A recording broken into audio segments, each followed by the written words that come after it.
أسئلة الشهر الثاني الصف الخامس ابتدائي 23. إيش راح يكون أسئلة نصف سنة همين. أولا السؤال الأول: عرف ما يأتي أشرطة العرب: المياه الجوفية، المياه السطحية، النبات الطبيعي، التوزيع السكان. طبعا ركزوا على النبات الطبيعي. تعريفه ميم يجي، وهي همين السؤال الثاني همين أهم أقسام النبات الطبيعي. احتمال يجيكم سؤال مثلا يقول: ما هو النبات الطبيعي؟ واذكر أهم أقسام النبات الطبيعي. أوكي، ما اذكر أهم أقسامه. ما هو النبات الطبيعي؟ واذكر أهم أقسامه. بالكم هذا السؤال 100% يجي.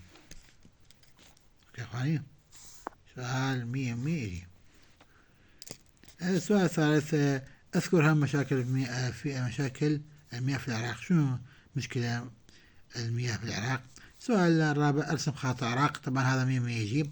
نهر دجلة والفرات، دول من مجاورة: إيران، تركيا، أردن، ثاني تكتبون الكويت، السعودية.